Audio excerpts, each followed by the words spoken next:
Évangile au nom de Jésus, nous conquérons.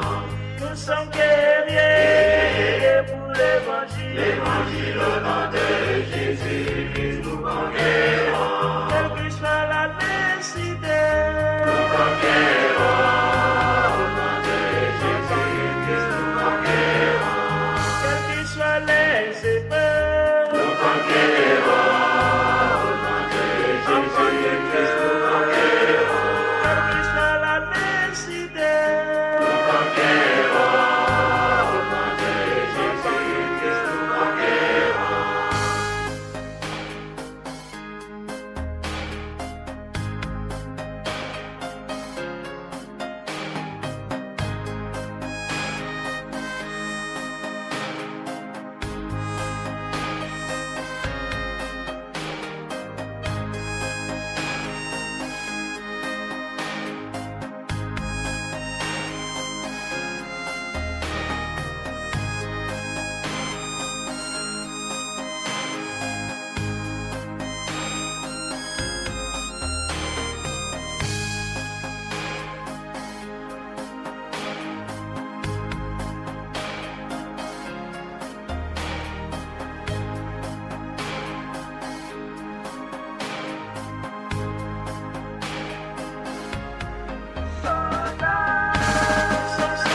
soldats pour l'évangile. Évangile au nom de Jésus, nous conquérons.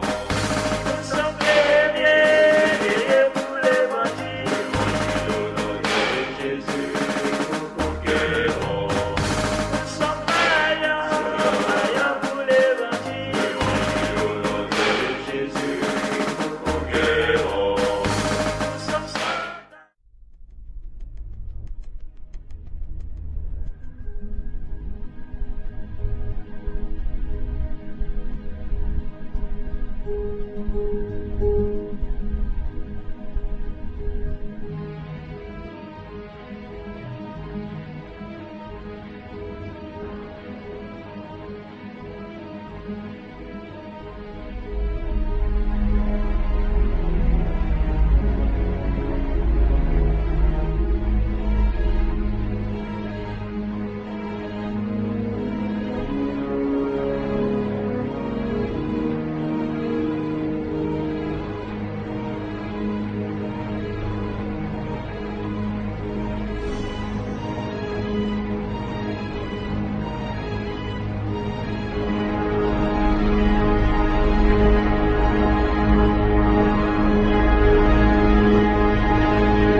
Shalom à tous et à toutes.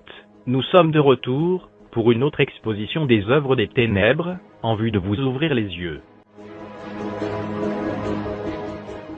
Dans cette vidéo, nous allons exposer l'un des esprits les plus séducteurs et rusés au service de Satan, appelé l'esprit de Jézabel.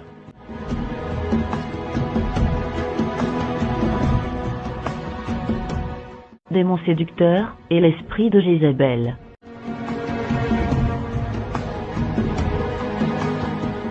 Le terme Jézabel vient de la Sainte Bible, spécifiquement des livres de 1 roi et de rois. Jézabel est connue comme la méchante femme qui contrôlait son mari, le roi passif, Akab, qui régnait sur la partie nord du royaume d'Israël. Jézabel avait un réel esprit d'envoûtement qui influençait et soumettait les gens autour d'elle.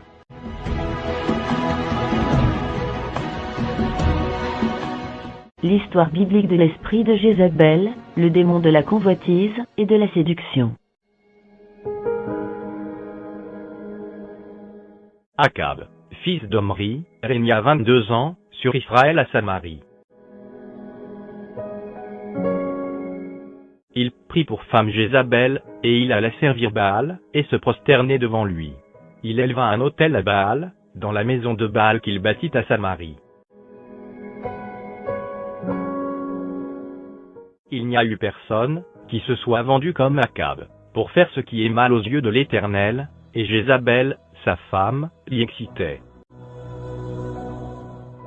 Tu frapperas la maison d'Akab, ton maître, et je vengerai sur Jézabel le sang de mes serviteurs les prophètes, et le sang de tous les serviteurs de l'Éternel. L'Éternel parla aussi sur Jézabel, et il dit, les chiens mangeront Jézabel, près du rempart de Jizreel.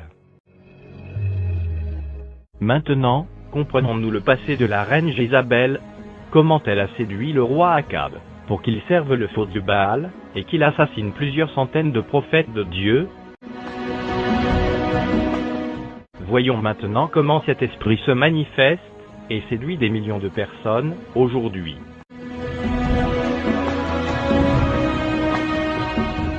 Les temps modernes et l'esprit de séduction.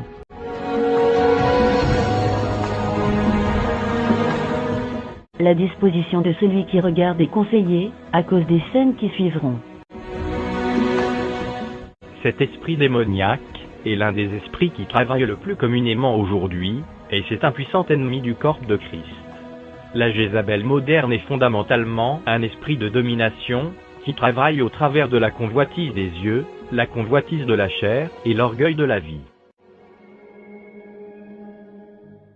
Ceci est très flagrant dans les médias, et est promu par l'esprit de l'Antichrist, et le sommet de l'élite.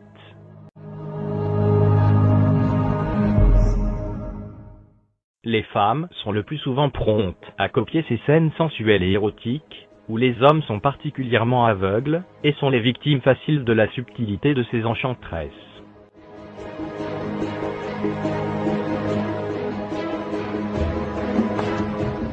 Mais l'Esprit dit expressément que, dans les derniers temps, quelques-uns abandonneront la foi pour s'attacher à des esprits séducteurs et à des doctrines de démons.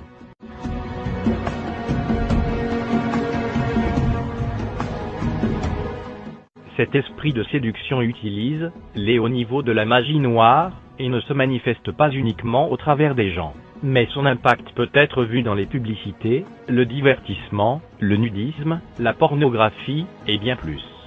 L'esprit de Jézabel est un terme assez large pour désigner tout esprit séducteur dans une femme.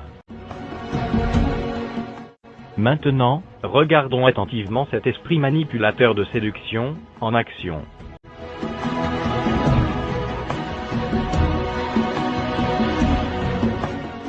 La hiérarchie de l'esprit jézabélien de la convoitise.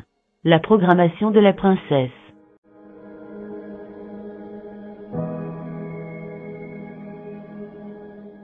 La programmation de la princesse est le stade initial du contrôle mental MK Ultra.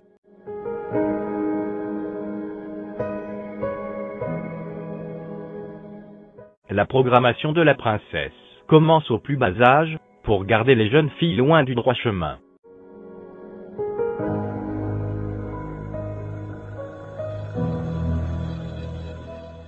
La programmation de la princesse conduit les femmes dans des chemins ténébreux, en invoquant l'esprit de Jézabel en elles, depuis la jeunesse. C'est plus efficace sur les célébrités, et peut aussi l'être sur la population en général. Ce type de programmation peut être vu partout, dans les médias, la mode, la musique, et bien plus.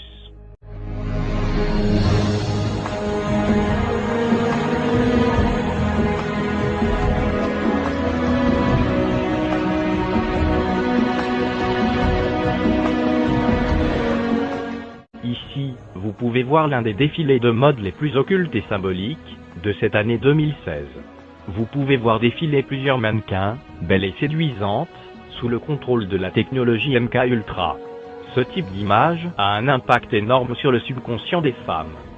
Ce type de programmation a certainement ouvert plusieurs femmes à l'esprit de Jézabel, parce que plusieurs, en les imitant, se sont engagées dans l'agenda du système de l'Antichrist, la bête.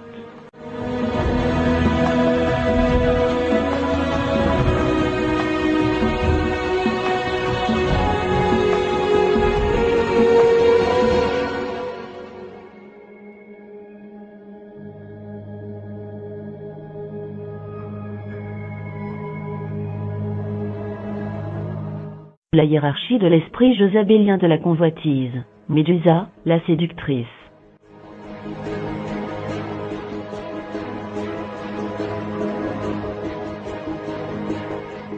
L'ancien mythe de Médusa le démon, selon la mythologie grecque.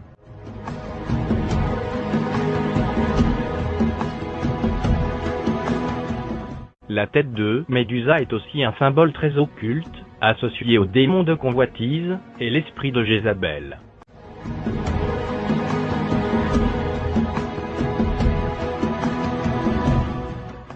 Selon la mythologie grecque, Médusa était autrefois une belle fille qui s'idolâtrait elle-même.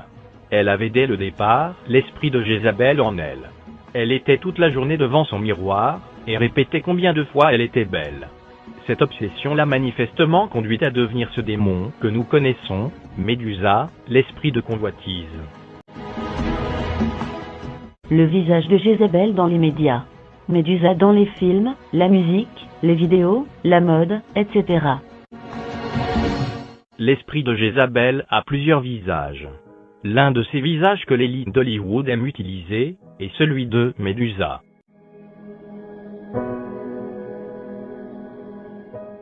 Elles font sa promotion par l'adoration de leur personne, à travers les selfies, la chirurgie esthétique, et créent plus de Jézabel.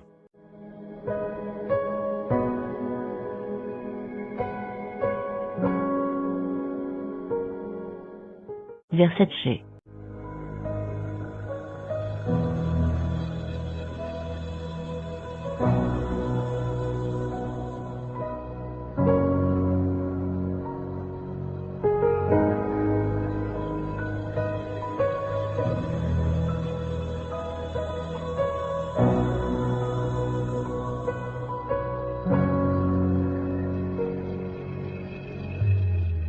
Parce que Hollywood aime bien se moquer de nous, ils nous mettent l'esprit de Jézabel sous les yeux, qui est représenté et agit comme un serpent.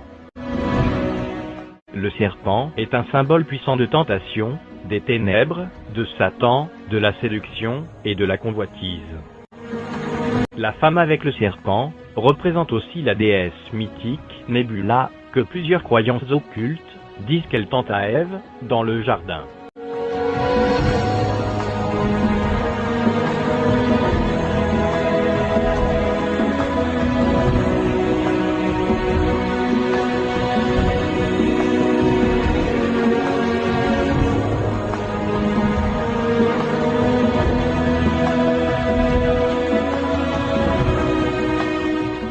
La hiérarchie de l'esprit jezabélien de la convoitise. La dame en rouge.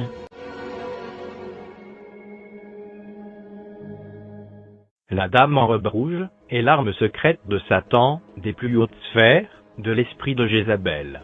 Elle représente tous les désirs charnels de sexe, d'argent, de pouvoir et de célébrité. À cause d'elle, vous choisirez les plaisirs charnels, au détriment de ceux qui sont spirituels ou célestes. Au travers d'elle, Satan aura votre âme. par la tentation, la séduction, la convoitise et l'orgueil. Elle vous attend à chaque carrefour.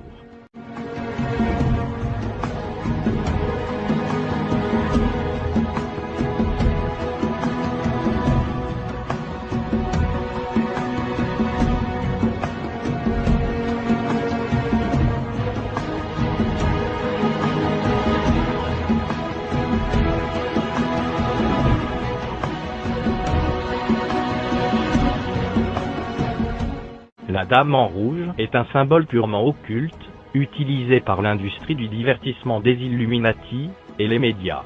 Elle signifie quelque chose de différent pour chaque personne. Elle peut être une drogue, une addiction, un rêve, de l'argent, ou un désir pour quelque chose d'interdit. Elle représente aussi un piège mondain qui est placé devant vous, et elle est conçue pour vous éloigner de la voie de la justice.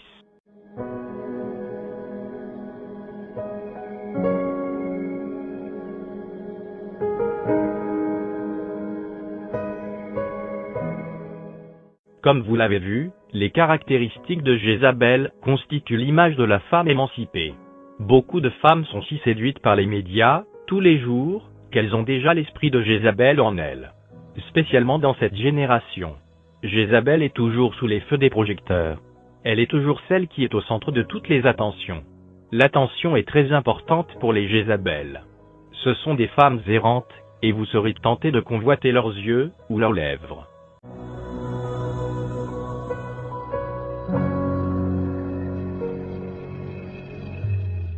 Il est très difficile d'avoir le contrôle lors de transactions avec une Jézabel.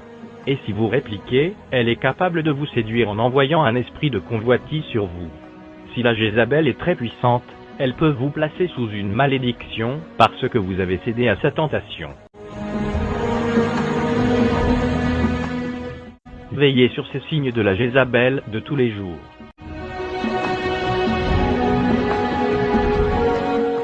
Mais moi, je vous dis que quiconque regarde une femme pour la convoiter, a déjà commis un adultère avec elle, dans son cœur.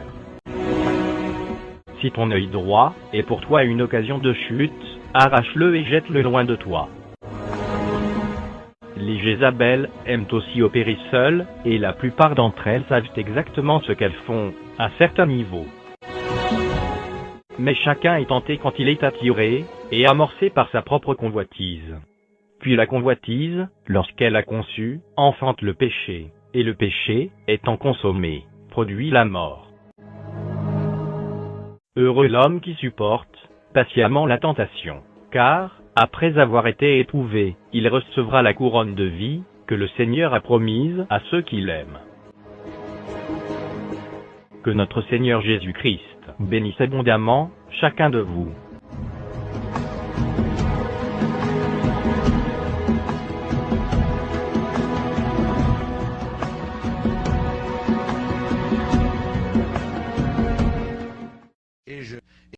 Je garde de très bons souvenirs de ces moments, ces étés sur la ferme. Mais je me rappellerai toute ma vie.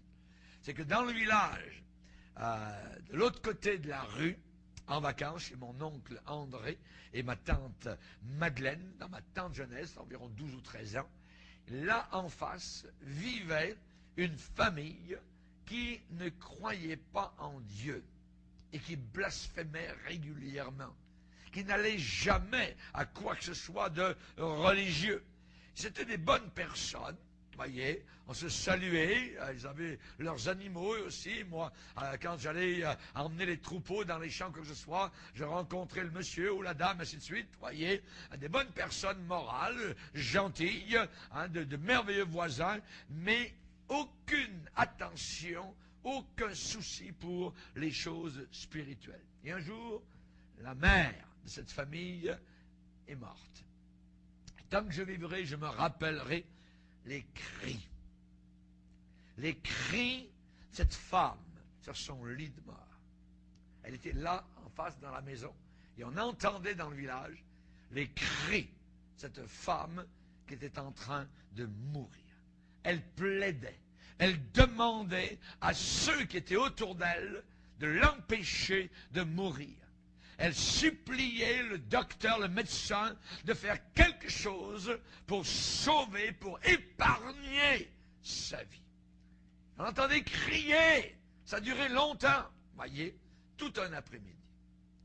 Et elle disait, je ne suis pas prête à mourir, je ne peux pas mourir. Mais elle est morte, voyez. Ses cris se sont arrêtés soudainement dans l'après-midi.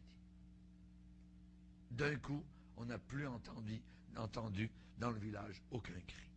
Elle est entrée dans l'éternité avec des cris, s'arrachant les cheveux, se tordant dans des souffrances atroces, se tordant dans l'agonie de son âme et de son corps.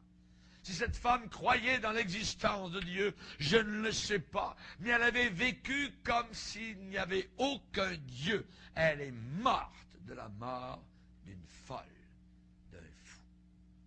L'insensé dit en son cœur, il n'y a pas de Dieu. Il est mort comme un fou. J'aimerais vous donner le témoignage d'un homme qui s'appelait Noah White. Il a dit, quand j'étais jeune homme, un de mes amis fut sauvé. Un de mes amis a été sauvé, a accepté le Seigneur, et a été rempli du Saint-Esprit. Et cet ami a été aussi appelé à prêcher la parole de Dieu. Et lui de dire, je ne vivais pas moi-même encore pour le Seigneur à cette époque, mais quand je l'ai entendu prêcher, cet ami sous l'onction du Saint-Esprit, j'ai été convaincu, j'ai été persuadé de la vérité. Et pas ça n'a pas été très long avant que cet ami-là, qui avait commencé à prêcher l'Évangile, se refroidisse spirituellement. Il s'est éloigné de Dieu. Je me souviens du jour où il a dit à un groupe de jeunes dans lequel je me trouvais de voler un paquet au magasin. Celui qui prêchait l'Évangile. Allez-y les gars, on va voler un paquet au magasin. Et l'autre de dire, même si je ne servais pas encore le Seigneur, mon cœur fut attristé ce jour-là. Alors que je me rappelais comment il avait prêché sous une grande onction du Saint-Esprit seulement 2 ans auparavant. Quelques jours plus tard, je fus un porteur de son cercueil à son enterrement. Il était en train de marcher sur les rails de chemin de fer quand il s'est trouvé soudain face à face avec un train. Son corps a été déchiré en petits morceaux. On n'a jamais su s'il avait volontairement marché devant le train ou s'était trompé à cause des doubles rails en pensant qu'il se dégageait du passage du train. On ne le sait pas. Je ne connais pas la relation de Willie avec Dieu à ce moment-là. Mais il est mort de la mort d'un fou, d'un insensé.